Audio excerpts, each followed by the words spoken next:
Billionaire's Instant Bride, Part 54. Hila-hila ko sa kamay si Uriel habang binabagtas namin ang mga pilapil papunta sa kalsada para maghanap ng masasakyan. Pinasama na kasi sa akin ni Papa na umuwi dahil wala rin naman daw siyang maitutulong sa pagsasaka at mas napapatagal pa niya ang trabaho. I don't think I should go with you. Tutol niya sa akin. Kanina pa niya sinasabi na hindi siya aalis at sasamahan lang niya si Papa. Pero ako na ang nagpumilit na iuwi siya. Dahil liban sa alam kong tama naman si Papa, ayoko rin ang ginagawa ni Papa sa kanya. Tingin ko ay hindi na rin yun tama. Naiintindihan ko naman ang ama ko sa parte na gusto niyang kilalanin si Uriel. Ang hindi ko lang talaga maintindihan ay kung bakit kailangan pa niyang pahirapan. Kung hindi niya gusto ang tao, pwede naman niyang sabihin ng derechahan. Pwede niyang kausapin ng maayos.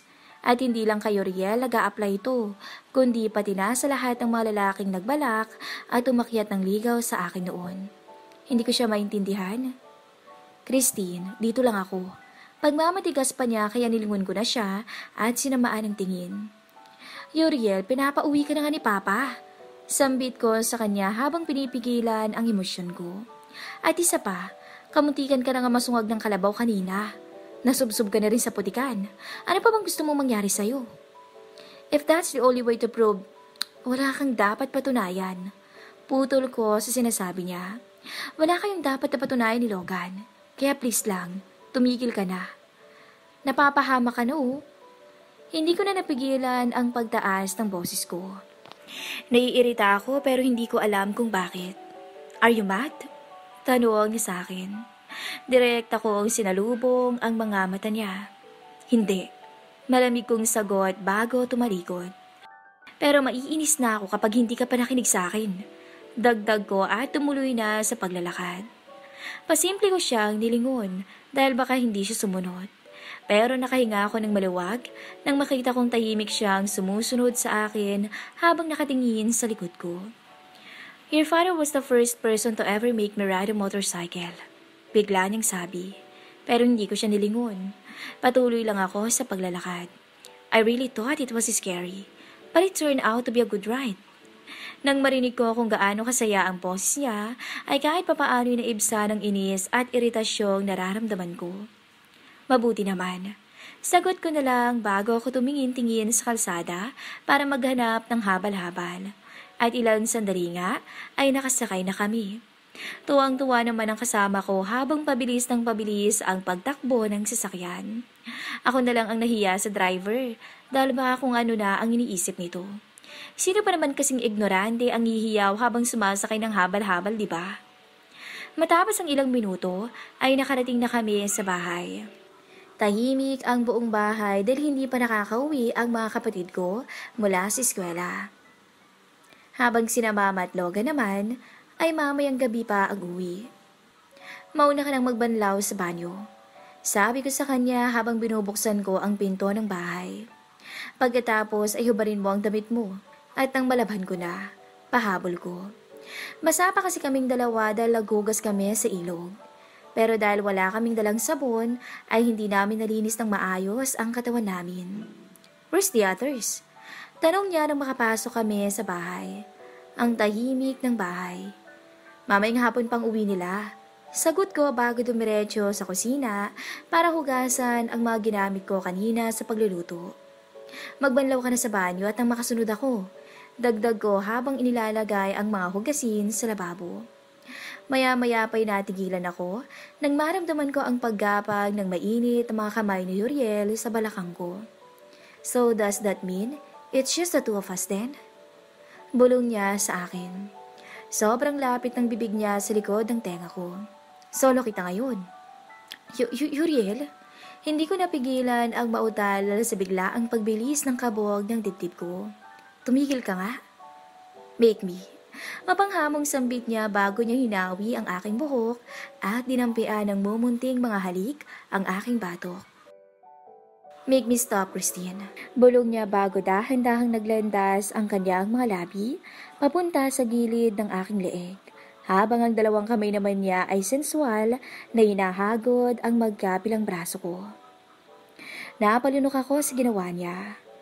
Ramdam ko ang pagkabuhay ng init sa aking katawan nang maramdaman nito ang pamilyar na sensasyong ilang araw na rin hindi nito nararamdaman.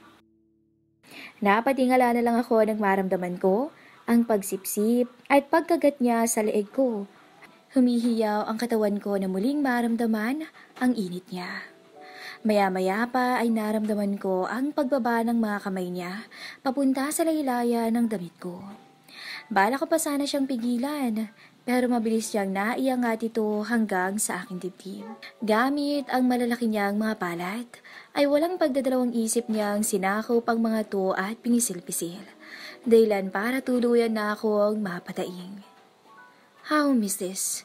Bulong niya sa akin bago niya pinadausdos ang isang kamay niya papasok sa aking salawal. At doon ay mabilis siyang hinaplos ang aking kasalanan. Mabilis ko yung hinawakan para sana'y alisin. Pero masyado na akong nangihina para gawin yun. Uriel? Halos pagdikitin ko na ang mga hita ko dahil sa kaliting dala ng ginagawa niya. Idagdag mo pa ang pagkiskis niya ng matigas niyang umbok sa linya sa pagitan ng likuran ko. Ramdam na ramdam ko ang pagtango nito sa bawat hagod ng balakang niya. Stop! Impit kong bulong habang napapakagat ng labi. You're telling me to stop, but your body's reacting otherwise. Bulong niya at dinilaan ang leeg ko. Maya-maya pa ay pinaharap na niya ako sa kanya tsaka siniil ng halik. Napapikit ako nang maglapat ang mga labi namin. Dama ko ang gigil at pagkahayok niya sa bawat hagod ng labi niya. Kung paano niya lamunin ang bibig ko habang nagpupumilit na pumasok ang dila niya sa loob noon. Hindi ko na siya pinahirapan pa at ibinukas ko na ang aking bibig kasabay ng paghalik ko sa kanya pabalik. Inilingkis ko ang aking magkabilang braso sa leeg niya para mas mailapit ko pa ang labi ko sa kanya at mas malaliman pa ang halikan namin. Hingal na hingal ako matapos maghiwalay ang mga labi namin. Kapwa kami naghabol ng hangin. Dahan-dahan akong nag-angat ang tingin para tingnan siya sa kanyang mga mata at isang mapaglarong ngisi ang bumungad sa akin. Magtatanong pa sana ako pero muli niyang inangkin ang labi ko kasabay ng pag-alis niya sa suot kong bra. At nang makalaya ang malusog kong dibdib, ay unti-unting naglakbay ang mga halik niya pababa sa aking leeg, hanggang sa umabot to sa aking dibdib. Nakagat ko na ang labi ko nang balutin na ako ng kakaibang kiliti, kasabay ng panghihina ng mga tuhod ko dahil sa sarap na nararamdaman. Napakapit na ako sa buhok niya para kontrolin ang diin ng bibig niya. Pero mabilis niyang inalis ang kamay ko kasunod ng salita niyang pagpapaligaya sa hinaharap ko. Doon ko na hindi napigilan ang paglabas ng mahinang daing, habang gigil na napapakagat ang labi. This is really your weakness, ha? Bulong niya bago tumingin sa akin sa ngisi. Wala na akong nagawa kundi ang dumaing na lamang sa sarap. Maya-maya pa ay tumigil na siya at bigla akong binuhat sabay pinaupo sa lababo. Anong ginagawa mo? Tanong ko sa kanya lalo na nang makita ko siyang binaba ang salawal ko. Eating you? Anya at ngumisi sa akin. Hindi. Baka may biglang dumating. Ang sabi ko sa kanya sabay hawak sa garter ng shorts ko. Ikaw na mismo ang nagsabi na wala. Giit niya bago inalis ang kamay ko at tuluyang ibinaba ang shorts at panty ko. Kung may dumating man, then just tell me. Keep your eyes open. Mapaglarong sabi niya bago marahang pinaghiwalay ang mga hita ko sabay pwesto sa gitna. Agad akong napasinghap at napakapit sa ulo niya. Nang maramdaman ko na lang ang marahas na ginagawa niya roon.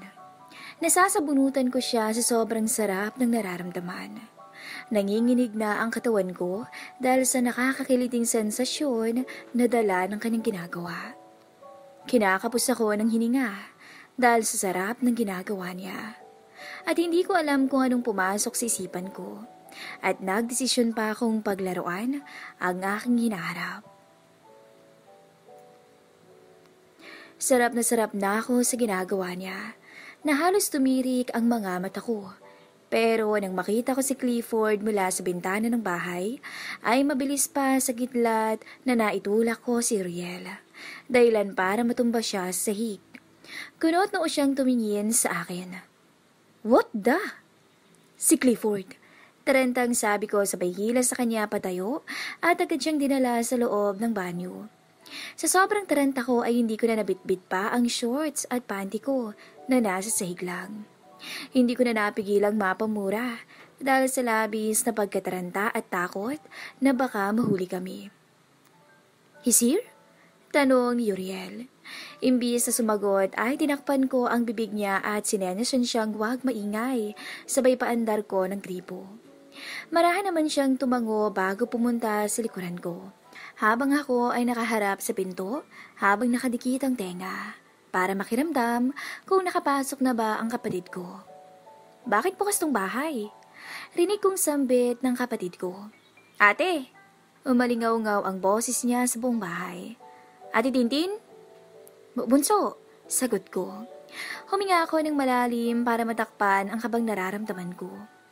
Sobrang lakas ng kabog ng dibdib ko na halos mabingi ako.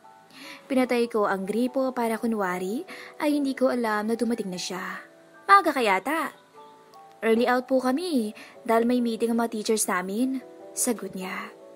Sasagot na sana ako nang maramdaman ko ang paglapit sa akin ni Uriel kasabay ng pasimpleng pagbukan niya ng mga hita ko.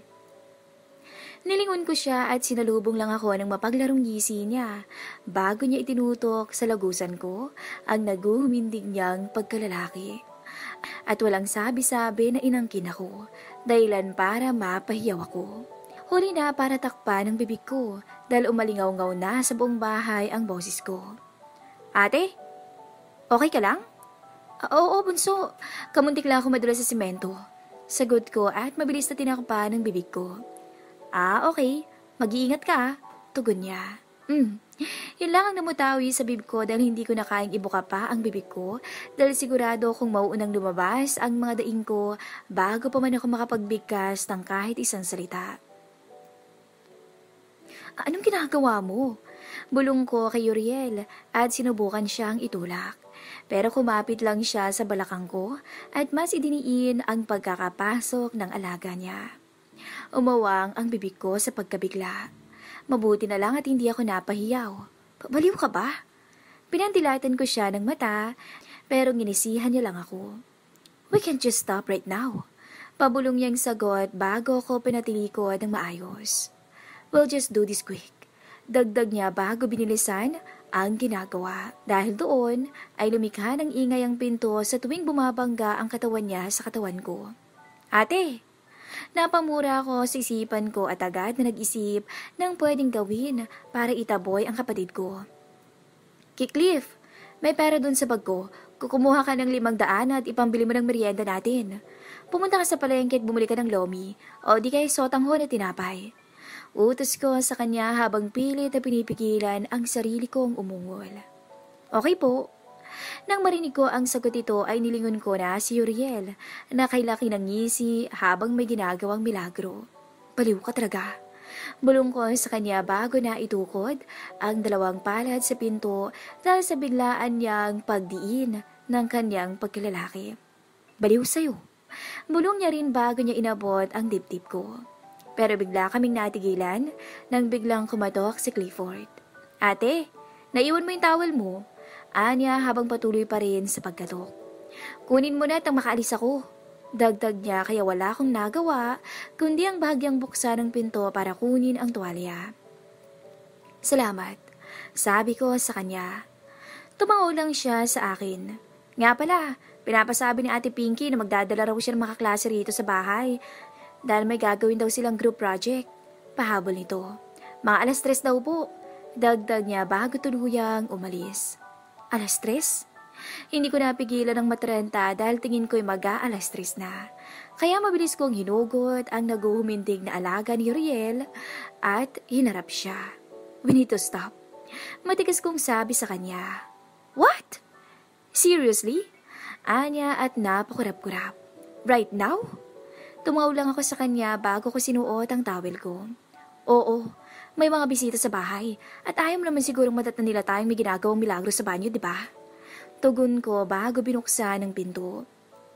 Christine, hinawakan niya ang kamay ko para pigilan akong lumabas. What do you want me to do with this? Anya at iginuso ang tayong-tayo niyang alaga. Tiningnan ko siya sa mata niya at pasimpleng sumagot. Eh di magsarili ka. Pagkatapos kong sabihin yun, ay tuluyan na akong lumabas. No! Rinig kong hinaing niya, pero hindi ko na siya pinansin pa. Mas pipiliin ko pang mabitin, no, kaysa mahuli kaming dalawa.